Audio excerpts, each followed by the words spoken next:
I Hi, my got it. name is Roy Canterbury. I'm going to be hosting Archery Talk 101, and we have Dennis on the line with us, and we're going to talk to Dennis about what he's doing in archery. Welcome to the show. Hey, Roy, appreciate you having me on and look forward to talking to you. How about if you introduce yourself and so we can kind of learn a little bit more about you? My name's Dennis Jackson. I'm from West Central Indiana, born and raised in a real small community here of just about 100 people, a very rural area. Our entire county only has about 16,000 people in it and two stoplights, so we're really small. I lived in Illinois for about 20 years. My wife's from Illinois, so when we got married, we ended up over there long enough to raise kids, and then the taxes kind of drove us back across the state line to where we're at now. Yeah. But I don't know, I've been into archery for, to be honest, I don't have a memory before archery. My dad was a bow hunter. He was a fairly well locally known bow hunter in the 60s and 70s here. And so I kind of grew right into it. I can't remember not having a bow in my hand. Just it's been a way of life and been passed down, I guess.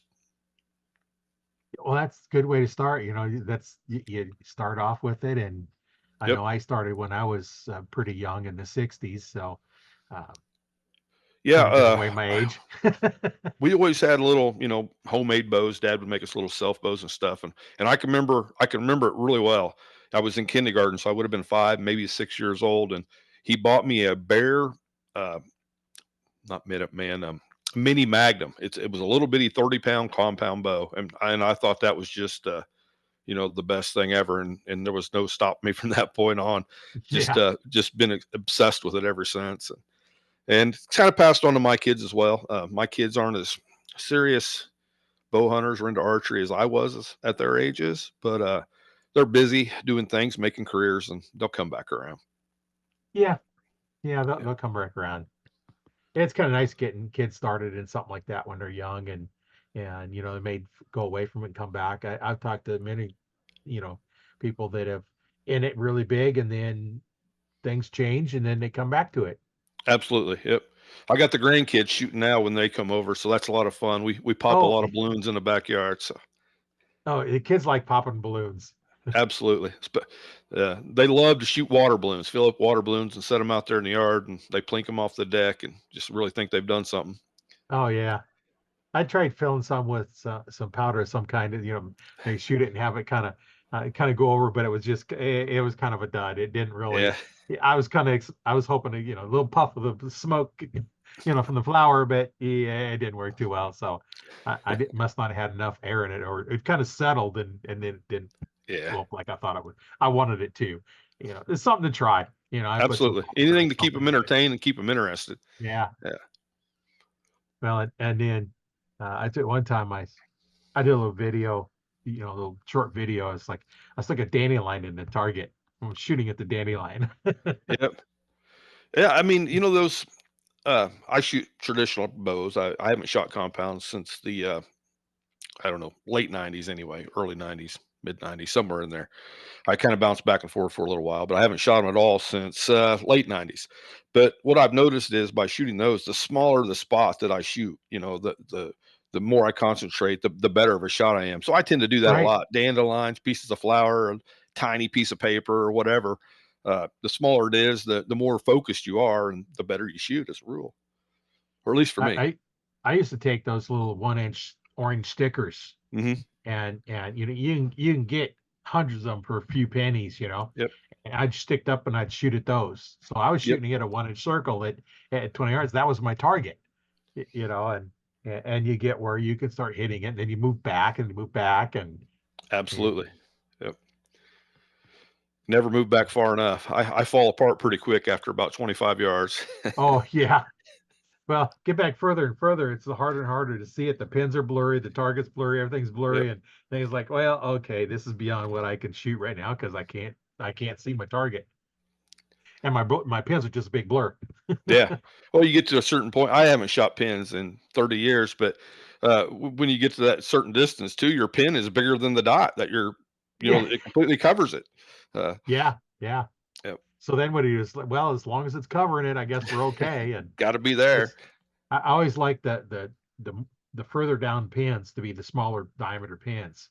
So instead of being, the big fat ones all the way Yep. down, I get smaller and smaller. So the smallest pin I could get, smallest fiber would be my longest pin, and Hmm.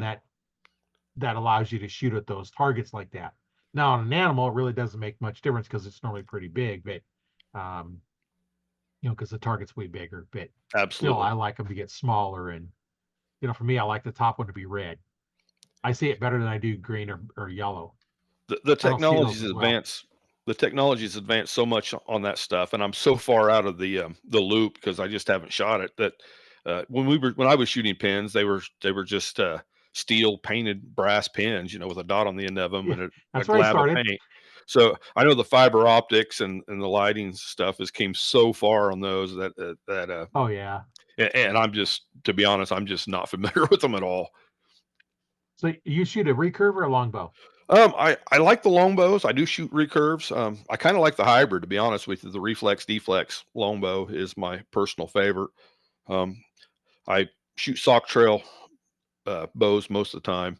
I like the Medora real well. It's a short reflex deflex longbow, but I've been fighting a shoulder injury since February, which has slowed me down a little bit and Yeah. changed things around. So I dropped down in bow weight, and I've got a bunch of bows. I've got more bows than I got sense. And I just went through all my bows and to find which one was the easiest on my shoulder for this year. And I settled in on an old bear takedown with the Dacron string.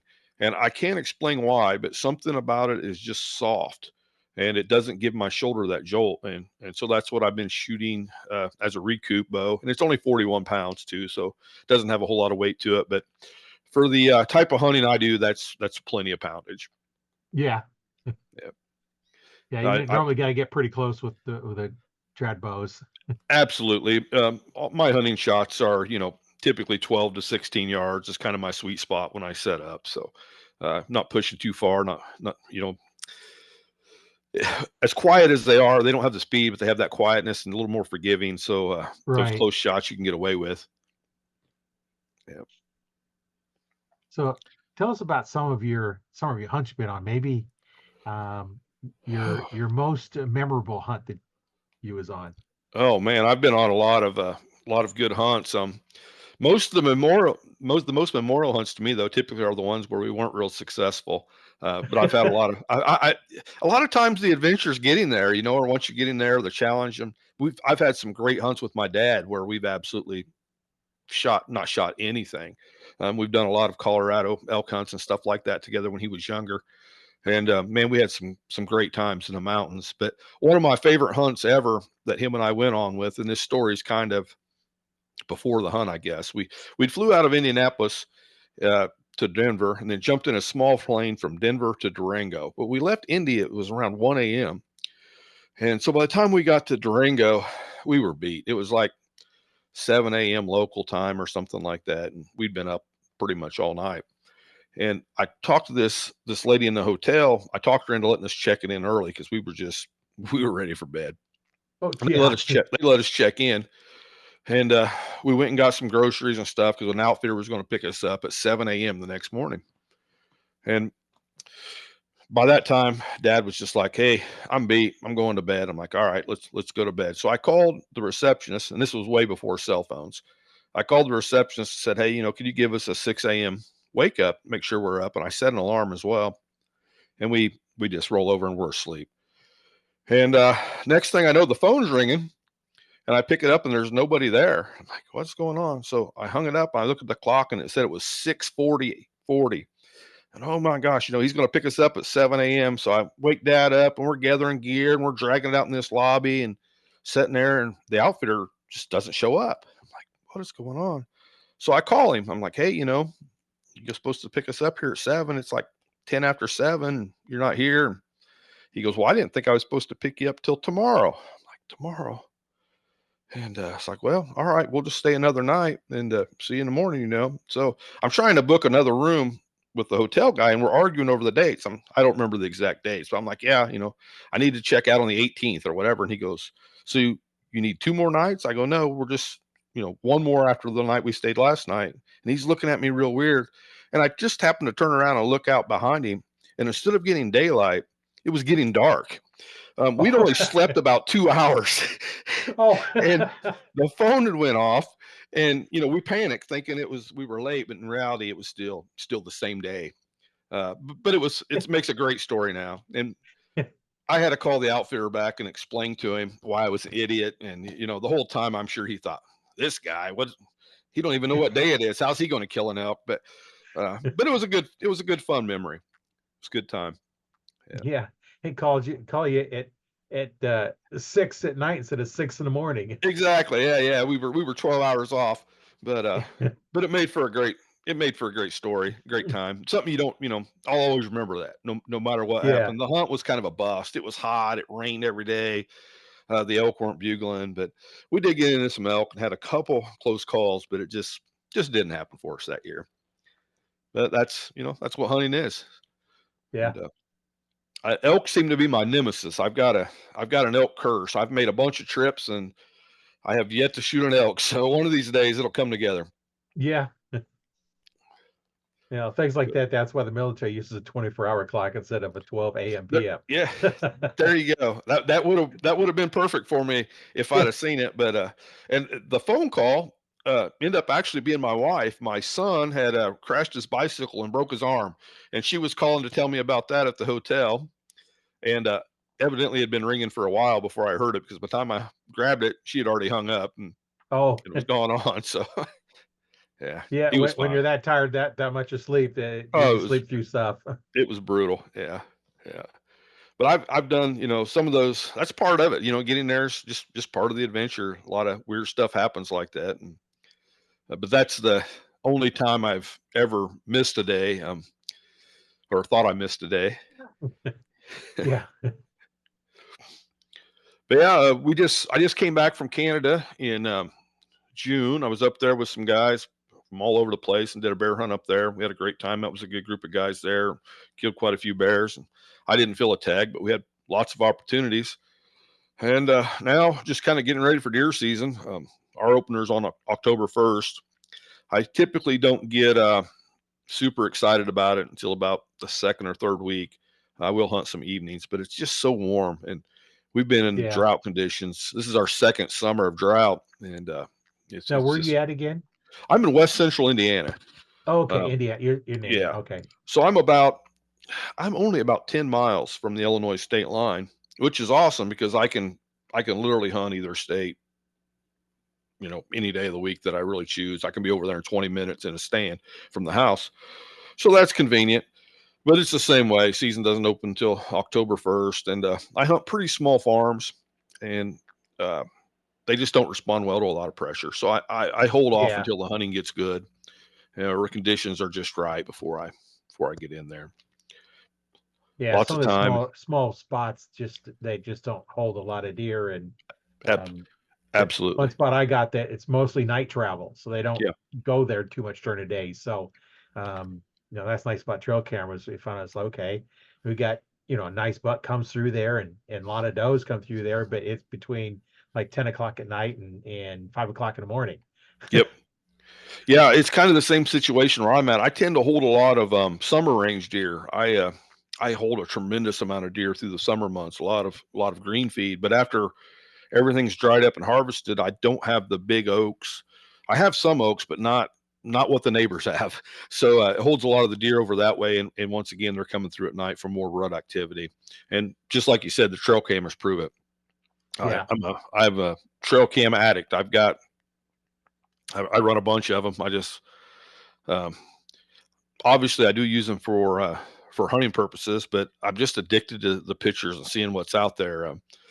Uh, I can't say that they've really truly helped me like in an exact hunting moment or situation where, oh my goodness, I need to be there right now to hunt this deer.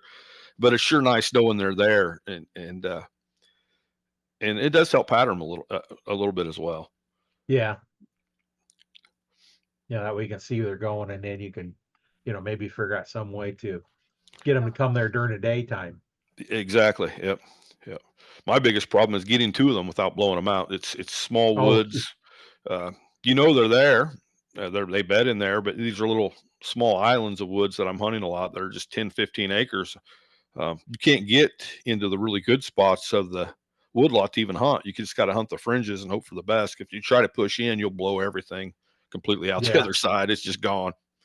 Yeah. Yeah, where I'm at, there's row trees along the fence, around three sides of the property. Well, not even three sides. There's two sides and then part of the other one. And that's the only trees. Yeah. Right in the corners, there's a little bunch of trees in the corners, but other than that, it's just row trees along the fence line, and Yep. so there's they you got to catch them going through. Hmm. They're not going to Yep. hold up there, and that's the bad part about that one is, and the other Yeah. property has no trees on the property. It's all corn. It's the other side of the river where all the trees are at, Yep. and or the creek, but we don't have I've got permission a to hunt there. So I've got 178 acres and only about 20 of it's wooded. So I'm kind of in the same type of situation. yeah, Once the crops come out, it really concentrates the critters into small areas, and you got to be careful on them. I do hunt a lot yeah, of public land too. We got some pretty good sized public lands around here, and I enjoy to hunt them. But it can be, uh, it's a trial of patience for sure. I mean, yeah, it's pressured tremendously, and there's good deer there, but they are educated. I mean, they know what's going on for sure. But yeah. I don't it's take them, but one or 2 days, and they know they're being hunted. absolutely, yeah. I mean, a lot of the deer, especially the public land I hunt in Illinois, it's the only place I've ever seen it, but they'll literally walk around looking up in the trees. And I've never seen deer do it anywhere else but there. And I think they spend as much time looking up as they do looking at ground level. It's crazy. And it's Yeah. just from pressure. Well, we've got one farm that's they're it's the public property or public hunting, but you kind of pretty much go through Mhm. their farm area to get access to get back to there. Otherwise, you go through the river to get to it. And here in Nebraska in the wintertime, you're not going down the river Yeah. because it could be froze over. But there, the deer look up because there's Mhm. so much pressure in there, and they've been educated. They look up, and Yep. um, one of the forests, Fontenelle Forest, had never been hunted, and they want that back in the 60s, you couldn't see 20 feet. The cover was there. Well, here in it, not too long ago, maybe 10, 15 years ago, you could see 100 yards because the deer ate everything they could get up to eat. Just so Browse many of line. them. Yeah. And leaves, branches, the people live down there. They can't grow anything in the yard because they eat the roses, they eat anything that they'll grow because there's so many. Yep. So they're going to have a hunt, and everybody was in uproars like, oh, it'd be just like you just go out and shoot them. Yep. Day one, yes. Day two, no. I talked to the guy who was down there. He says, day one, yep. Day two, nope. They knew they were being hunted. Absolutely. Yeah. They do some state parks down here around here for reduction hunts as well for population control. They've hunted most of them for quite a few years now. But when they first started doing those, it was the exact same scenario. The browse line, anything the deer could reach to the ground was pretty much gone. They ate all the browse. Yeah, And the deer wise did they shot a bunch of them right off the get go. But then after that, they wisened up quick. But it's the same way here, though. I live in a small town. There's about 150 people that live in my town. There's nothing here. There's no gas stations. There's no stores. There's absolutely nothing. But we have a lot of what we call town deer. And I grew up here. When I was a kid, we never had deer in town. But now, any given evening, we can look out in the backyard. There'll be 6 or 8 of them eating the roses, and you're spraying the roses every night with deterrent to keep them away and things like that. And it's crazy. I watch them every day because they're out there, and you can walk up 10 yards from those deer in the summer and they have no interest in you. But as soon as the leaves start falling, kind of like they're doing now, we've been in this drought, so the woods are opening up. As soon as those woods open up, you can't get within 100 yards of those deer. And they're not hunted. They don't have any pressure, but it's like a switch goes off on them in the fall yeah. when those leaves start dropping that they know that all of a sudden they don't feel safe anymore. And the good thing is they don't come up and eat my flowers near as much either. But Yeah, I know what you mean by a small town. The village I live in's got 168 people in it. yeah, yeah. So yeah, Yeah, that's how it, we are. It's about 8 miles to the nearest gas station, or grocery store or anything. We do have a little local bar that's just outside of town that sells food. That's kinda convenient, but other than it, It's just a few homes, and uh, it's like three families that kind of make up most of the area. To be honest, with mine Oh being yeah, one of them, and most of us have been here for generation after generation. So yeah. We have a church and a couple of trucking companies and um post office. we do have a That's it. church. We do have a church. They closed our post office about 20 years ago because it just wasn't viable to keep it open with no more people than there were. So uh, our Well, post office actually it used to, you ever, I'm sure you've watched The Waltons on TV, it had the post office and the general store inside of it.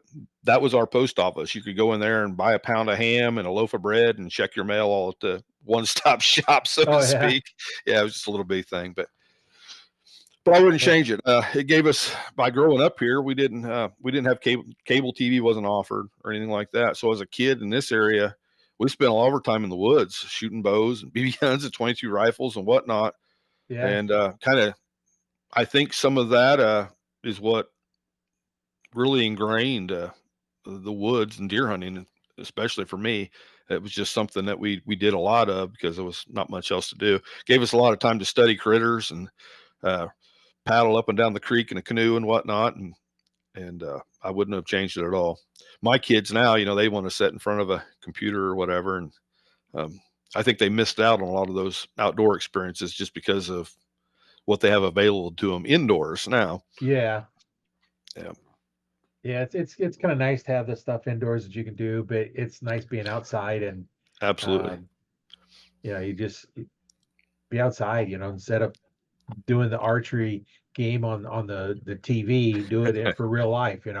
Right. You actually Yep. develop a skill. Yep. The the Wii's or whatever the video games that you're playing archery is nothing like shooting a real bow. No. You just don't get that feeling of that arrow going off and the skill it takes to actually do it. And It's just magical. That flight of the arrow to me is it's almost magical, and it has been for as long as I can remember, and I hope it never goes away. I just love that feeling of the flight of the arrow. It's just I can't really put it in words, but it definitely feels for me. It always feels magical. You just when you pick a little spot out and you want to put an arrow in it, and you release that string and the arrow arcs and it sticks dead center, the dead center. You're just like it's just a beautiful thing. yeah, yeah, there's a lot to that. And there's always a lot of archers that need help and stuff like that. Sure. And that's why I kind of started the Archery Talk 101 Facebook group, because that's for archers to Yep. help them learn. And it's not for selling anything, so you're not selling anything in there. It's all just for education. And this video will be posted in there as well, Yep. so you can watch it there. And I also have my YouTube channel, Learn to Fix It Yourself, which is all kinds of stuff. I've seen it. After 69 years old, Yeah. I have a lot of things, so I just record everything, and somebody learns something, great. If not, hey, I have fun making a video. Love Um, YouTube. I've learned how to fix more things off YouTube than you could possibly imagine. But yeah, yeah, I mean, just like you said, your 101 group on Facebook. There's a lot of good Facebook pages and stuff like that to help do. But there's a lot of good organizations too. Compton right, Traditional Bow Hunters, Professional Bow Hunter Society. They do so much to promote and learn. Especially the Professional Bow Hunter Society, that's their motto: knowledge through experience, and passing that right, that knowledge and experience down to that younger generation is tremendous. Uh, and the internet and Facebook groups and YouTube and all that stuff is great and wonderful, but I'm still a firm believer, but that nothing can replace sitting down with somebody that's actually been there and done it, right, face to face, and learning from them.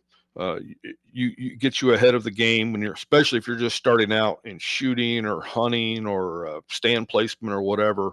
Uh, you can you can learn more from a veteran that's done it in an hour than you could learn in 100 hours of something on the right. internet. Well, and you can watch live videos. I got several of them out there that teach you how to do different things. I Yep. can show you, I can shoot, I can teach you what to do, but you go to shoot, you don't know what you're doing. You need somebody to look at it. Yep. And that's where, take a video with your phone and The upload it to the slow, Facebook Arch Talk 101 Facebook group, because we'll take a look at it and give you pointers. absolutely. And The slow motion features on phones to record shots.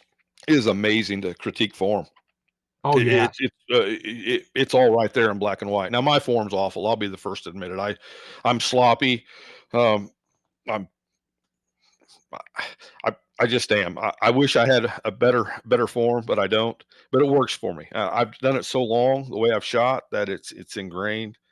And I I have a bad left elbow. I busted my left elbow out in 1984 on a rock climbing accident, and I can only straighten it out about, I don't know, 65% of the way. So my left arm is about 6 inches shorter than my right arm.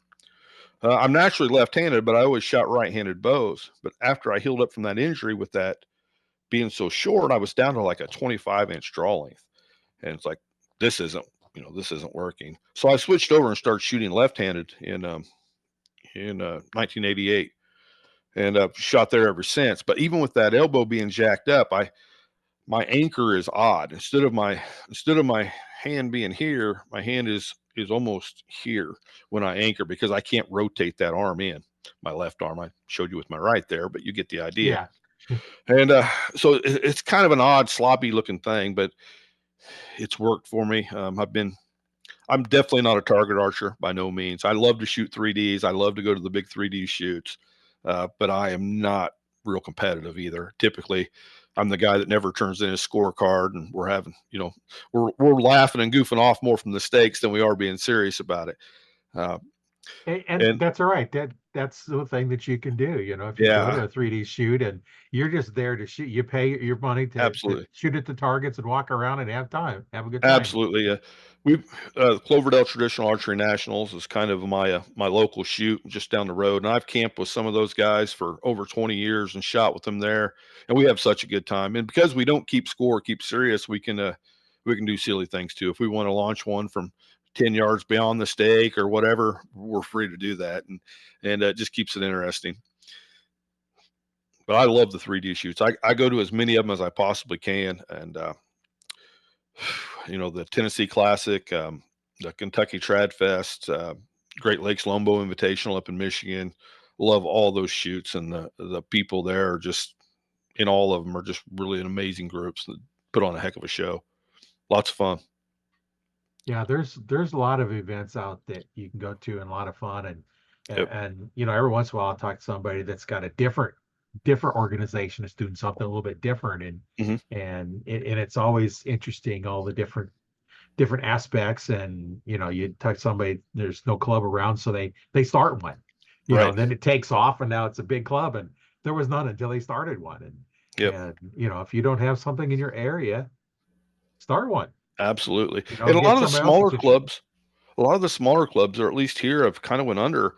It used to, within 20 minutes, there was 5 or 6 different archery clubs with ranges and stuff, and there's really only 3 left. And kind of the same old sad story, unfortunately, with all of them. With aging groups, it was only every club I've been involved with is kind of the same thing. You have a club, you have an archery league or whatever. It seems like there's 8 or 10 guys that do all the work, and everybody else just comes and shoots and has fun. But Yeah. but a lot of those guys that were putting that stuff on and putting the extra effort in it, they've just gotten to an age where they're not capable of doing that anymore, and got to get more of that younger generation to step up and help some of those clubs out so we can keep them going. Yeah, that's the kind of key that, the club's got to keep catering to, the new archer. Yep. You want to have a big program for new archers, Yep. not that you ignore the other ones, but you need to have a lot of the new archers in there, getting them started and making it so that it's not so much work for those that, come in and next thing you know, you're putting all these hours in and all these hours in. And you know what, I could have got a part-time job and paid the non-working member fee. It's like Absolutely. I'm just going to pay more because I don't Yep. have time to do it now. Because you know depends on what you're making, how much they're charging. Yeah. It's just I'm lucky here. I could go shoot in my backyard. Oh, absolutely. I've got my own little range. Actually, I've got 2 ranges. I've got a stationary range, then I got a small 3D trail through my little woods out back that I have different stations to shoot from. So, I don't have uh, that much room, but I do have a 4 foot square target in the backyard yeah, up against the garage. yeah, So yeah. I've got, I don't know. I think I have 8 stations on my trail, and then I've got half a dozen stationary targets here in the backyard that I most of the time I shoot those from my deck. Actually, it's just kind of an little elevation, and for that tree stand type practice shooting there. Or if I'm lazy and just don't want to walk very far, because my trail kind of goes down a holler and through the woods a little bit, it give Oh you a yeah, little exercise walking it. Where these I can just shoot. If I just want to shoot 5 or 6 arrows or whatever, I can launch them right from the back deck and go right on. And I've been fortunate in life to always live somewhere where I could do that. I could just shoot in the backyard because I shoot daily. Well, I say daily. There's very few days I miss. If it's like ridiculously cold, if it's 3 below 0 or something like that, and the targets are yeah, frozen up, I'm not shooting them because I've done it and you just bust arrows on them. But yeah. if the weather's decent where I can shoot, I'm shooting a few arrows at least every single day. And I'm such an addict that sometimes I'll turn my floodlights on when I get home at late in the evening when the daylight hours get shorter, and I'll actually shoot in the dark under the floodlights in the backyard just to get a few arrows in and stay tuned up. Yeah, it's kind of nice when you can do that. Not everybody has access to Yeah. that. The clubs. If you have access to the club, you get a key and go down and shoot. But Yep. you got to drive down there, and if it's late before you get down there, then it's actually late when you get there. And Right. the one club I was in, it seemed like we're busier at 10 o'clock than it was at 5 or 6. Mm-hmm. You know, Ever had more if free you want to time? be by Yeah. Yeah. yourself, yeah. Yep. If you want to be there, be by yourself, go down between 5 and 7. After that, it gets busy. Yeah. Yeah. It's uh, and guys stop by here and shoot all the time. I've got a lot of friends. Somebody's always wheeling in their truck saying, let's shoot some arrows, and so we'll go shoot arrows. But that's kind of nice. There's a group of guys, they call themselves the Grumpy Old Archers, and they're based out of Terre Haute, Indiana, and they're all retired, but they've kind of drugged me in with them. I'm not retired, but they said I qualify anyway because I'm grumpy enough. But we get together and we shoot a lot at each other's houses. We kind of like host a shoot once a week at each other's house, so we bounce around, have a good time. A That sounds lot like of a lot of laughs. fun. It is. It's a good time. We have breakfast every Wednesday, and we shoot somewhere every Wednesday afternoon. Yeah. Too bad I'm too far away. Yeah, there you go. Well, if you're ever in the area, Yeah, I'm in Nebraska, yeah. between Omaha and Lincoln, and I used to live in South Bend, Indiana. Okay. Yep. I Yep. worked at Allied Bendix was there in South Bend, Hmm. and then we bought a house in Mishawaka, which is too far away. Yeah. Then I drive down to, oh, I'm drawing a blank what city it was, down about 150 miles away, because I speed skated and I'd skated for their club down there. Ah. So I'm driving down there a couple times a week, and Yeah. a lot of fun. Absolutely. Yep. I like that. I go to Southern Michigan. I hunt in Southern Michigan a little bit and go to several shoots and stuff up there. Usually not too far from South Bend, so we have some good Yeah, times up in that area. yeah. The weird part is, like, where I lived, in the apartment I lived, it wasn't too far from Notre Dame, a little bit north and a little bit east of Notre Dame, and it was like 3 miles to the Michigan border. Yeah. And the Yeah. weird part is, Michigan changed daylight savings time. Yep. Where I was at didn't. Yep. So the people who lived in Michigan had to have two clocks, because one for this time of year, one for this time of year, because It, it changed. it's the same way where I live now. I'm 8 miles from the Illinois state line. Illinois is Central Time, so I cross that state line into Illinois sometimes 5, 6 times a day, and I gain or lose an hour every single time that I do it. But I've lived on this time zone for so long that I'm just really used to being on one side. So the Yeah, entire 21 years I lived in Illinois, I worked in Indiana, so it was the same way there, constantly, um, juggling time zones. But one thing I learned really quick about that is cell phones. Cell phones just pick up the nearest tower. And a lot of times you might be in Indiana, but you might be running off an Illinois cell tower or vice versa. So you really can't ever trust your cell phone for time because you're not sure which time zone it's actually running off of at the moment. And that can cause some confusion. yeah, yeah. because you'd been an hour earlier, an hour late. Yeah, hour early's not too bad. An hour late's No, usually not forgiven. So no. yeah, I've Yeah, it'd be nice if they just would time zone and don't change time, yeah, daylight savings time, because that, twice a year it messes up, yeah. Indiana what's never going did on. until about 10 years ago. We didn't have daylight savings time. We always just stayed the same. It never Yeah, moved.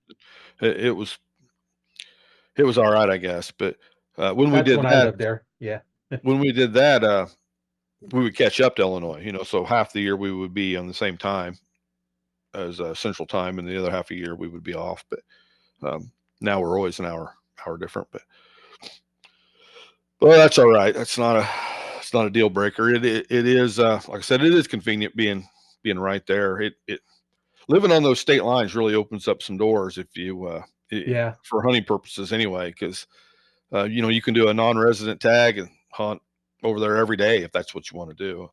And I've been blessed to be able to hunt both states for, gosh, I don't know, probably close to 30 years. It's been a long time.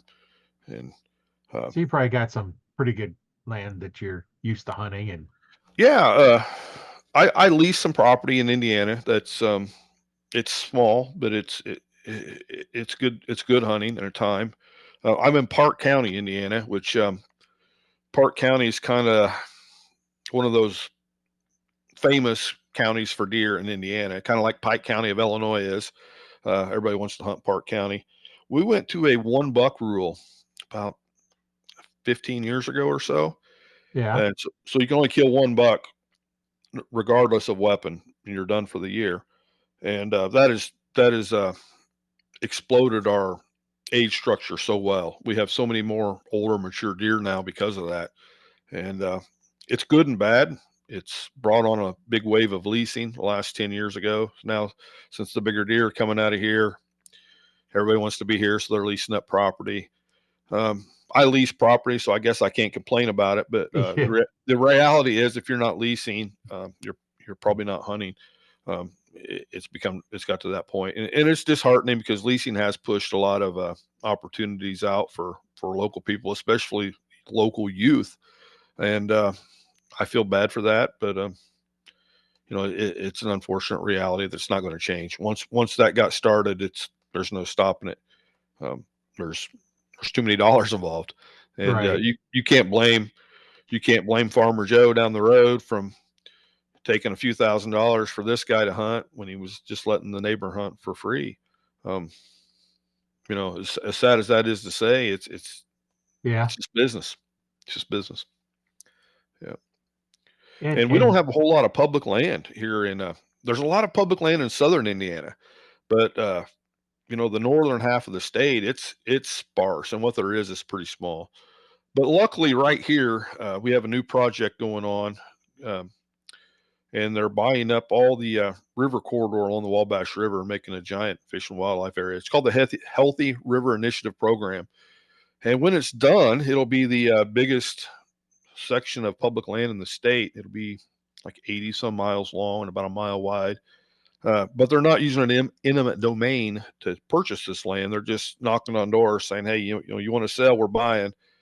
And so it's pot marked. There's 100 acres over here and 500 acres over there and whatnot, and big gaps in between.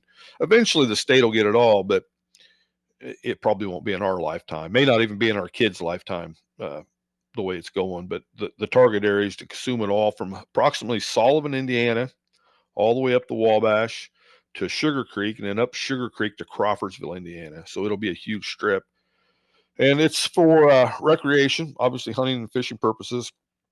But the big primary goal is to preserve the watershed. There's so much erosion and runoff going into the Wabash. The Wabash is a big river. It's 512 miles long, and it's quarter mile wide where I'm at, and they farmed right up next to the edges of it forever, which has caused erosion and it's silting right, in and bank damage. So by bringing all this stuff back into this project here, they're restructuring the banks and letting everything grow back up along them and stabilizing them. And it's a win-win for everybody, especially for outdoorsmen.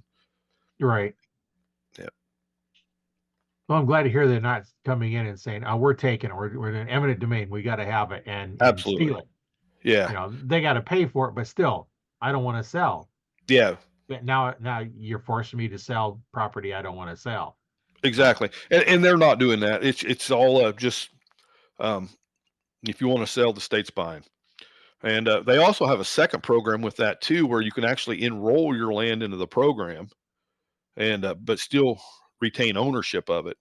But there's some speculations. You can't farm it anymore. Or you can't build on it, and there are some speculations, and that doesn't open it up to the public either. It's still completely yours. It's just in the restoration program.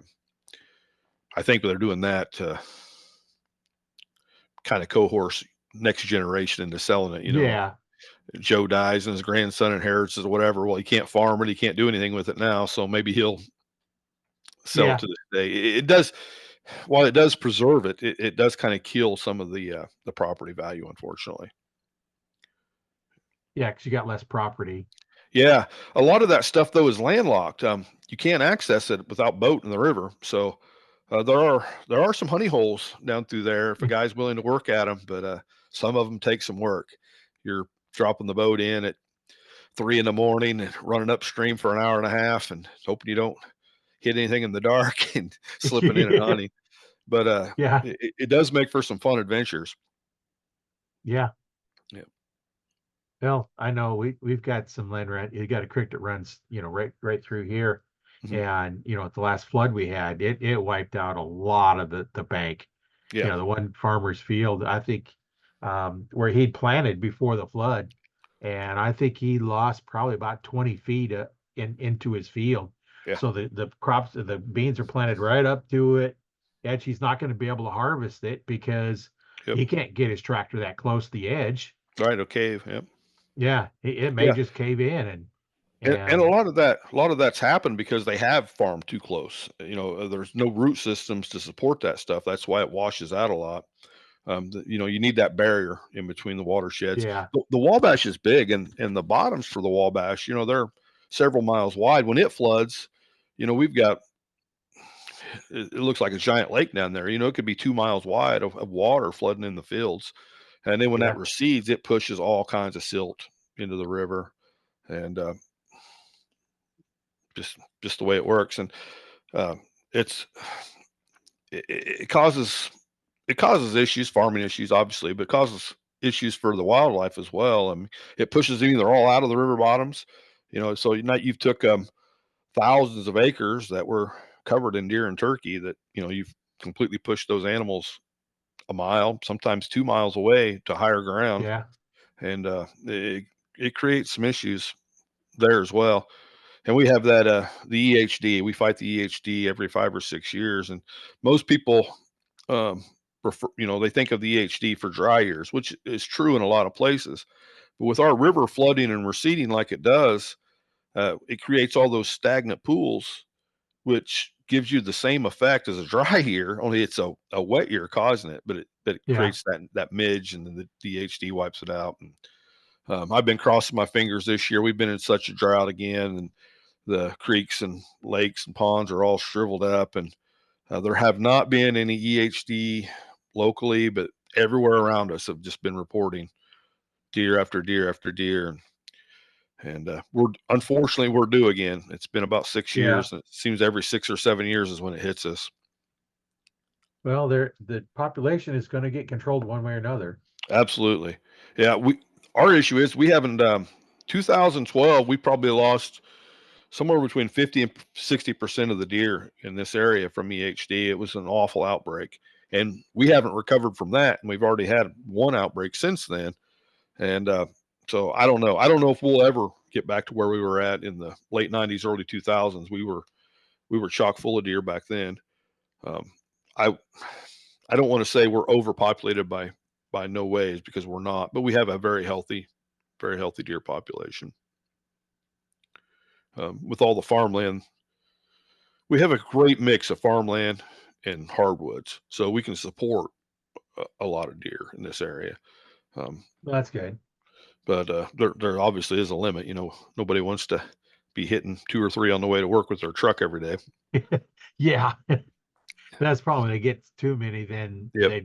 they're just out there and especially come rutting time.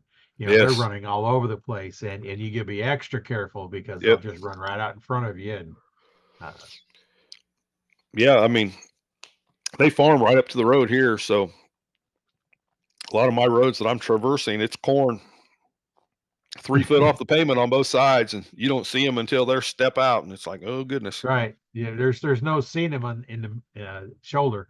nope. So you guys got the big turkey populations in Nebraska, though. You guys, Yeah, we yeah, we've our turkey population has been on a pretty good decline the last oh yeah, decade or so. Nobody's really sure why. Um, but I got a lot of friends that go to Nebraska and hunt every year. I've never hunted Nebraska, but I know that's kind of the hot spot that everybody locally here is talking about going for turkey hunting anymore. yeah. We used to have about 3 dozen.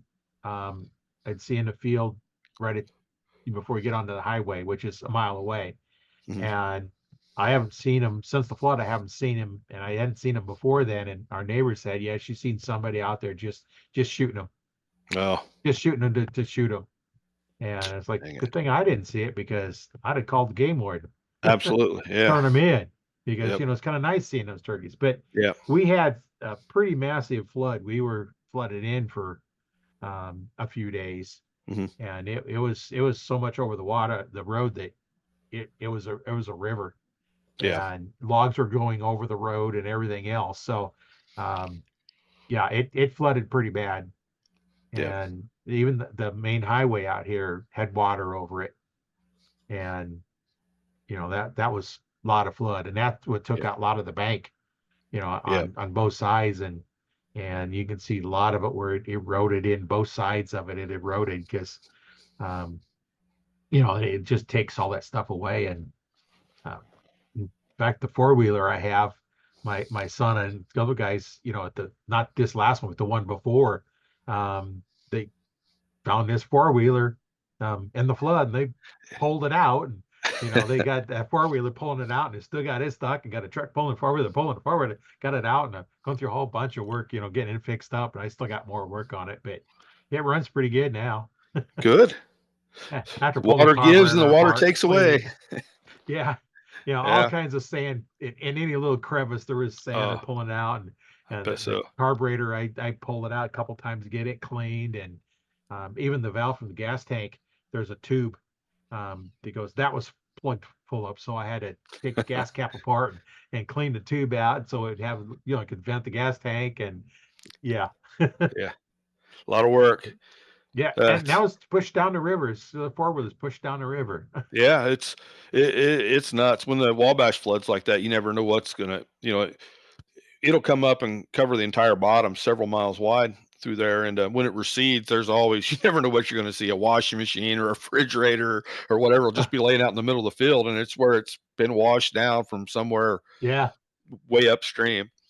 And Well, my hunting property, the old Wabash Erie Canal, which was a canal that traversed for several hundred miles through Indiana, comes right through uh, the west section of it. The old canal's still there. Well, it's dry, but anytime it floods, it becomes a river channel. yeah. And man, that thing is just always full of crazy stuff that you just can't believe what gets washed up and then left in there from the flood. Every time Oh it yeah. floods, we're just hauling out truckload after truckload of miscellaneous stuff in there. Never find a four wheeler or anything good, but a lot of junk. Well, and just after the flood, um, that was back in April, first part of May, I forget what it was. I was walking around the field, and I come across one of the green 8-ounce Coke bottles, Yeah, yeah. unbroke. Yep. Wasn't broke. It's like in perfect condition. It's full of Tr- sand. So Here's a I funny picked it up and cleaned it out. here's a funny story for you. The Coke bottle with the hourglass shape was invented just south of me in Terre Haute, Indiana, is where that was invented at. Oh And yeah. the sand that makes that glass green was dug about 15 miles south of my house here. There Oh was there cool. was something about that sand that caused that glass to turn green. So Coca-Cola was buying all of it up to build those bottles. Huh. Yep. There's a good Yeah. chance that part of that bottle originated just down the street here. Yeah, that's pretty good. Yeah, yeah. I didn't realize. Um, realize that was come from there. It was the sand that made it green. I didn't know how they Yeah. got it green, but Yep. the certain chemicals in the sand, I guess, then Yep. turned it green. Absolutely. Yep. I don't know what it's worth, but it's basically uh, almost a mint, and it come down the river, Yeah. I picked it up out of the field. Which if I hadn't picked it up, it would probably got run over by the one of the farming Disc would have tractors, and got it or something. yeah, I would have broke Yep. it there, and Yeah. so maybe I saved the farmer's tire from getting cut There you go. on the It's hard to bottom. believe how many thousands of those things there are laying around under the ground or the soil. Most of them I'm sure broken, but I'd hate to guess Yeah, how many of those Coca-Cola bottles have been made over the years and scattered around the world. I know in the garden I have every once in a while I go through and look. It's like I'll get pick up another piece of random Yep. glass, might be from pot or some.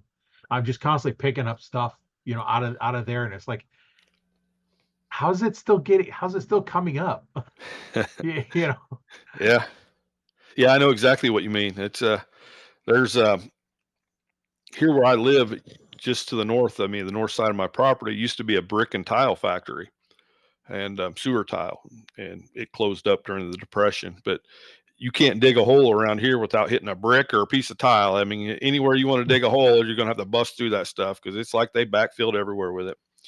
And yeah, there's places even back through the woods where I don't know why or how or to explain it, but there's just big piles of that sewer tile stacked up like they were waiting to be delivered, and the woods have just consumed them. Grow right back around them. And I've actually got one that I use it as a deer blind. I sit up on top of it all the time. It's about 12 foot tall, just this big stack of sewer tile, and it's just this perfect platform right in the woods.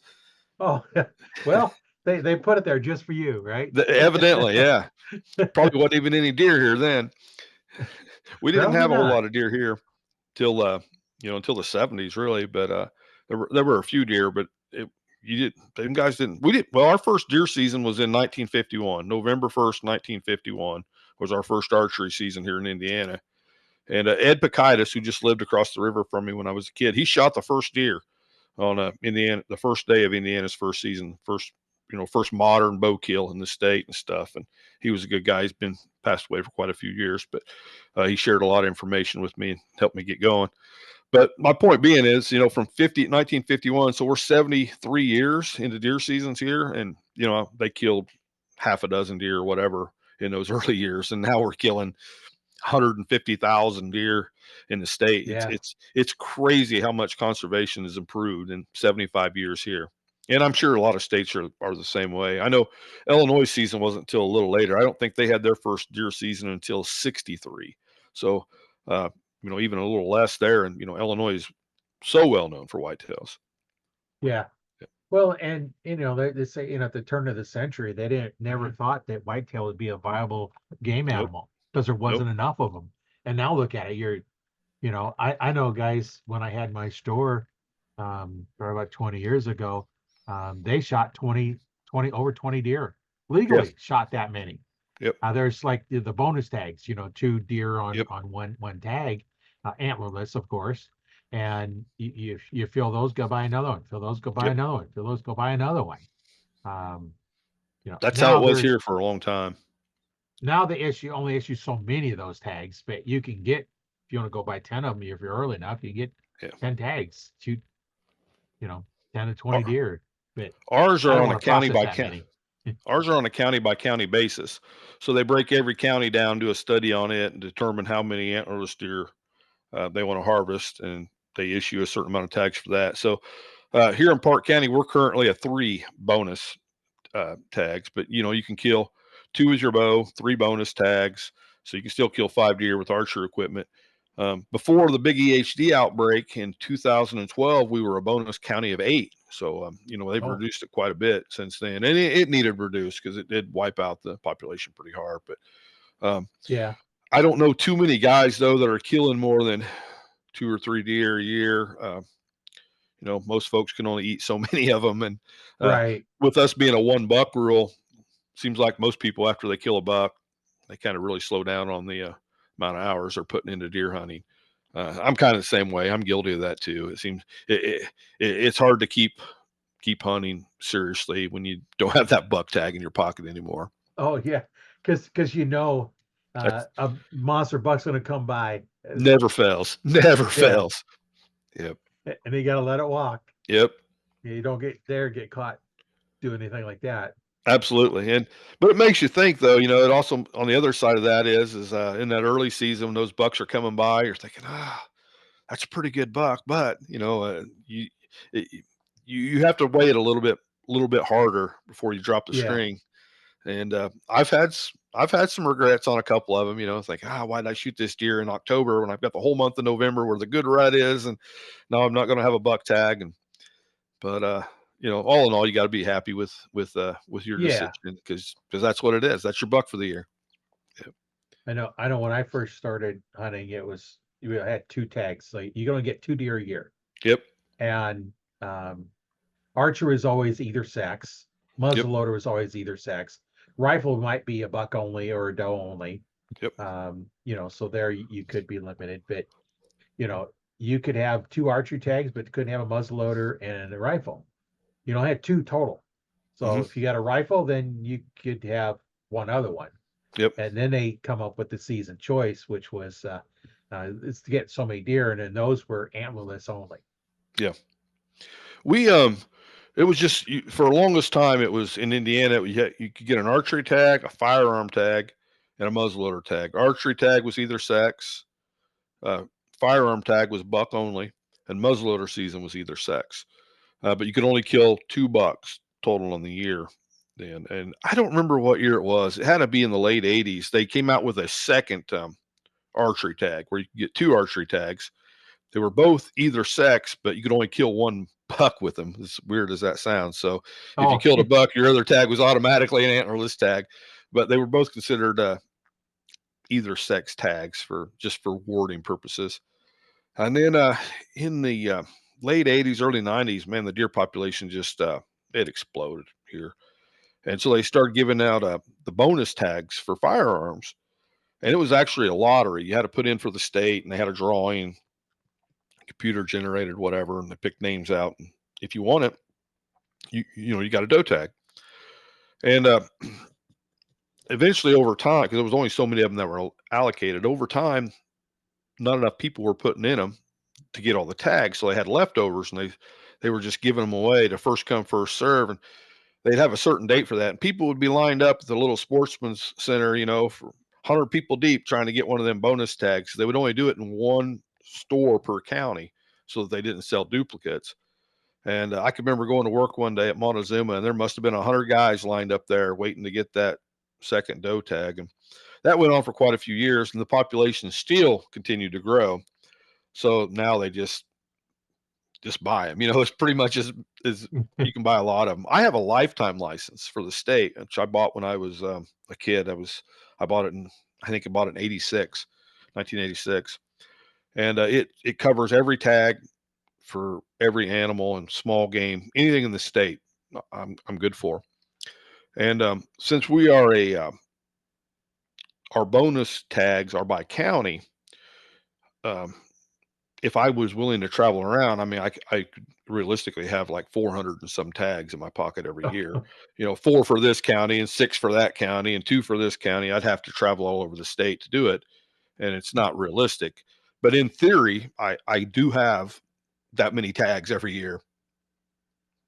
So, you don't have the time to shoot that many deer. man, I'd have to have a refrigerated warehouse.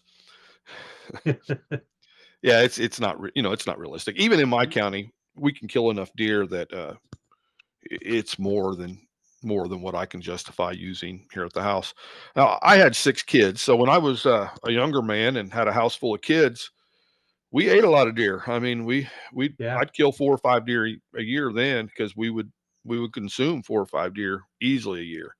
Now it's just me and the wife, and you know, 1, 2 deer is plenty to get us through. So I Yeah. try not to be greedy. If you're not gonna if you don't need it, why shoot it? That kind of thing. And I have donated a few deer to some uh, organizations and some people that were down on their luck and whatnot. But for the most part, I just try to shoot 2 deer a year anymore. And put them in the freezer, and we've actually still got a little bit of deer left right now, which surprises me because normally by now we're getting down to the bottom of the freezer, but still got a little bit in there that's going into this new season.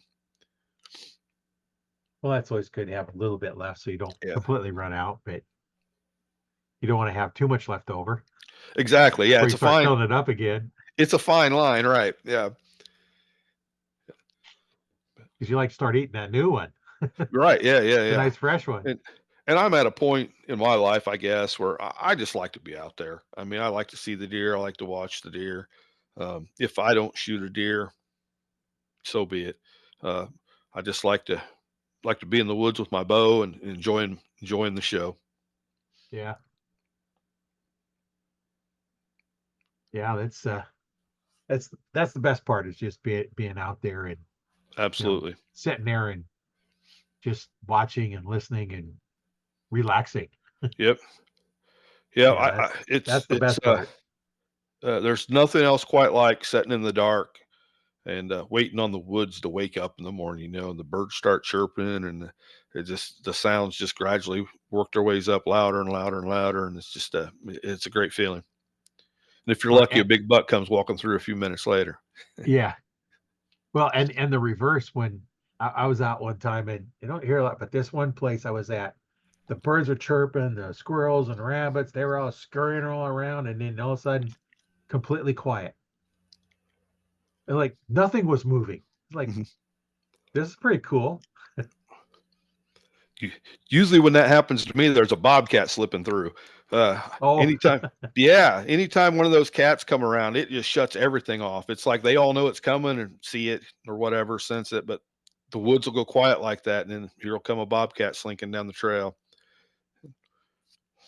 that was also the same place, and I was middle of the afternoon. I was sitting there, and all of a sudden I heard this big sound go. I look up at the sound. Hot air balloon was going over. I didn't hear it come in, and they hit the gas, and you how the sound they make. It's like, Yeah, what the? What was that? I look up and hot air balloon floating over. that'd wake you up real quick. Yeah, Yeah, yeah. Give you something. There's yeah, and then I'm sure you've had this too, where a bird or something will just land right next to you, and yeah, absolutely. if you're in Yeah, camo, squirrels can't figure out what you are. nope, nope. It's uh, yeah, the gray squirrels. The gray squirrels seem to be more curious here than the fox squirrels. But I've had the gray squirrels actually get all the way up and sit on my boot when I'm sitting in a tree stand. You know, just sitting on the toe of my boot, sitting there looking at me. And out west, I don't know if you've ever been out in the mountains, the Rockies and stuff, elk hunting or whatever, mule deer hunting. But they have the camp jays, the camp robbers they call them, and the, those things are they're like they're attracted to people, and it's nuts. You can just sit there and kind of hold your hand out with a little bit of anything in it, and they'll land right on your hand and eat right out of your hand. And I'm sure these birds, I mean, this is way out in the bush, you know. The reality of them probably ever seeing a person before is slim, but they'll come right to you like that. Huh. It's really cool. Camp robbers, that's what it is. They call them. Yeah, Because they'll just come in. They're not afraid of you, and they just come in and grab whatever absolutely. they want to eat. Yep. I've seen them in Canada too when I've been up there. I've seen them this spring when I was up there hunting, but the ones up there are a little bit different, and they don't seem quite as trusting as the ones out west. They still get close, but they weren't definitely weren't landing in my hand. They were come down and eat all the bear bait. They seem to like Like popcorn that. real well. Well, nice and easy for them to just pick it up Yep. and go. Yep. Yeah, that's Uh, the bear hunting.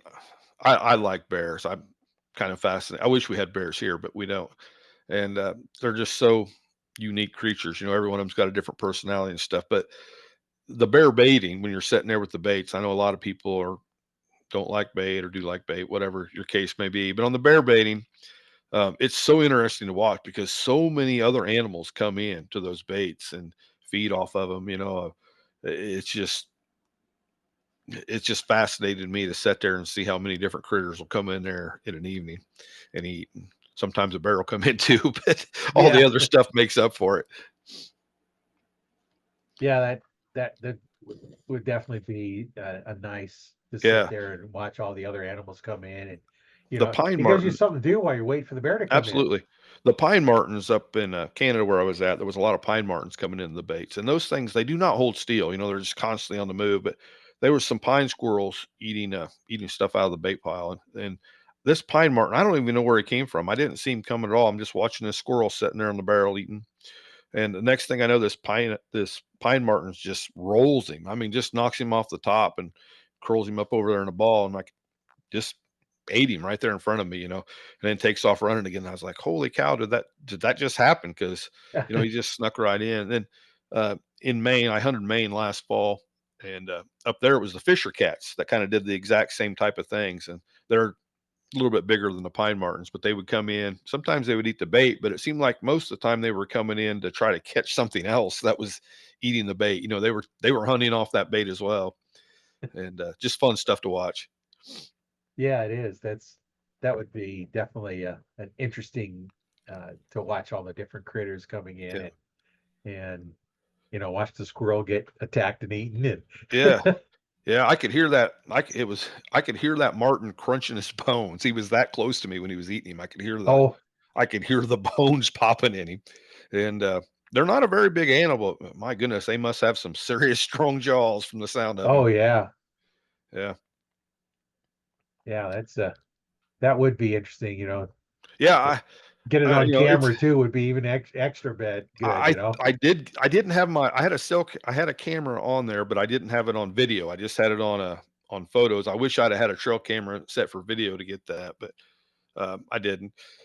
But it was still kind of neat. And the whole baiting thing, like I was mentioning a while ago, a lot of people are against baiting. It's a weird thing for me. I have no issue baiting bears, but like to bait a deer just sours my stomach for some reason. I just have no interest in it. It's I can't explain why, but um, I don't know. I think I have more respect for the deer than the bears, evidently, but Oh, I can't explain it from any other direction.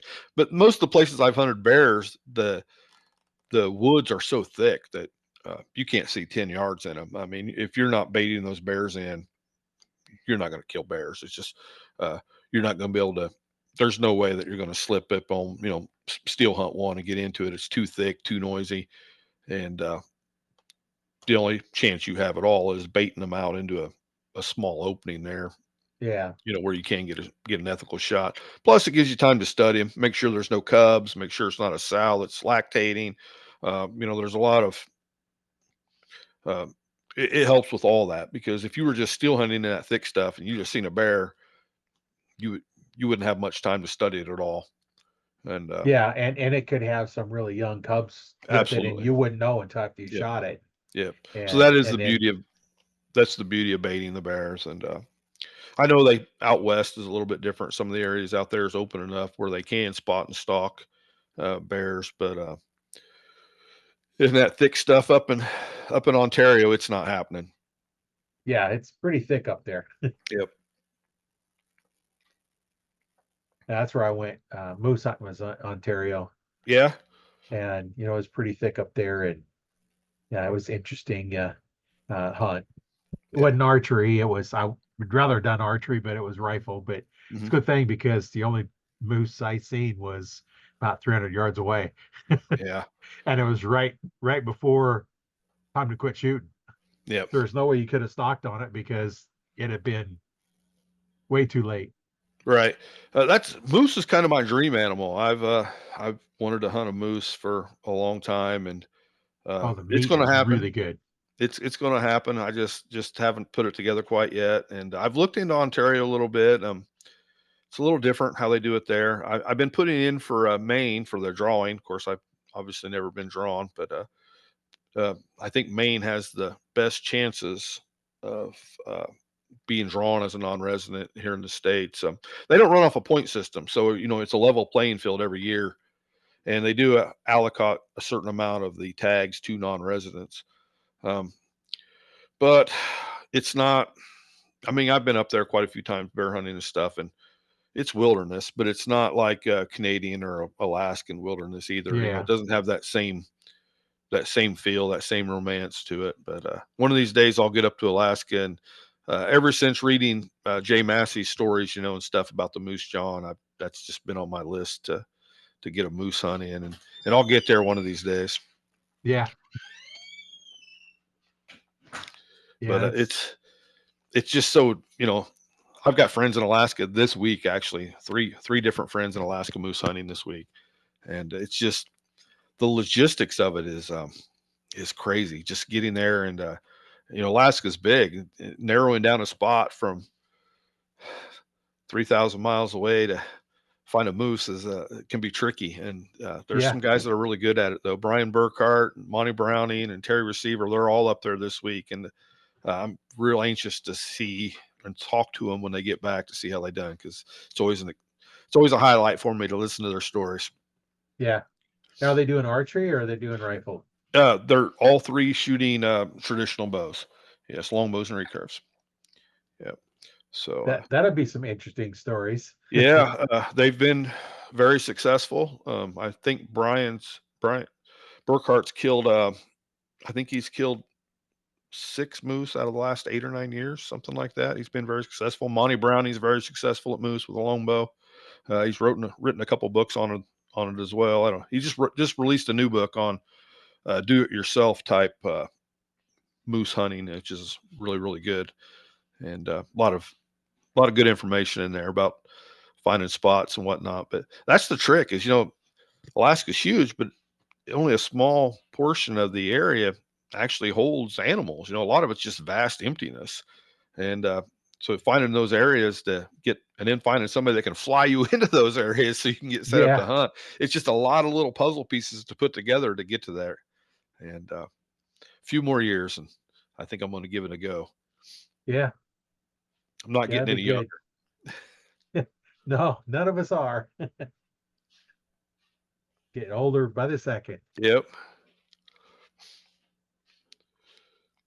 Well, what would you like to tell the audience? Something in closing here. Well, I guess the big thing: support your local clubs, local organizations.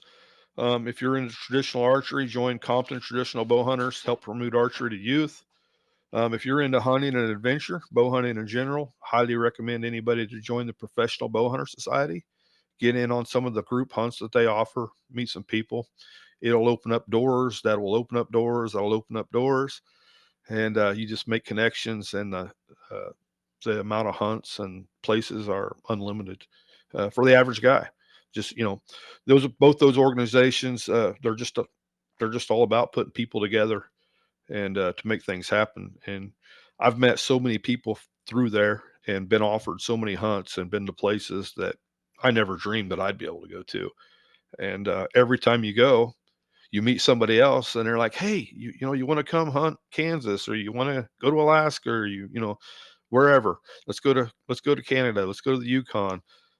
There's always another door opening up, and the only way you'll get through those, or the fastest way you can get through those, is by joining those organizations and mingling in and getting a little bit out of it for what you put into it. Yeah. And I'll leave some links in the description, make it easier Absolutely. for them to find. Um, that makes it easier if I put a link in there. Yeah. Yeah. It's hard to explain, but it really is that way. You know, uh, you can sit on the couch and dream all you want, but when you get out and meet people that are doing it and have access, then it can help you do it. It makes it so much smoother. And I've done so many hunts with those guys that, and I get so many calls. Somebody's always calling saying, "Hey, let's go hunt here and let's go hunt there." And I wish I had more vacation time and or was retired so that I could go on some more of these. But you do what you can do, and take rain checks for those later on. Yeah. Yeah, definitely. Um, when you retire, you have the time, but then, what are you gonna do for the money? It kind of Yeah. dries up a little bit. So you My kind of have to, work a little bit so you can go play, right? Yep. My grandfather used to tell me all the time, when you're young, uh, you have the money to do things, but not the time. When you're old, you have the time to do things, but not the money. So Yeah. yeah, So we just got to figure out how to get both now that we're tired, right? we gotta ride that middle line. Yeah. Yeah. Yeah. Well, it's been great talking with you. Some Yeah, I pretty good appreciate it. stories and good information, and look forward to talking to you in the future sometime, and we'll let everybody know. Remember, join the Arch Talk 101 Facebook group. We have a whole group of people in there that have got lots of experience. You'll be able to watch this video in here, or watch the replay of the video, and if you have any questions, just ask them. If you want somebody to take a look at your form, take a video on your phone, upload from your phone to the group, and we'll take a look and give you some pointers. That's what we're here for. That's why I called it Arch Talk 101, because I want to help, archers out, whether you're beginner or advanced. Yeah, absolutely.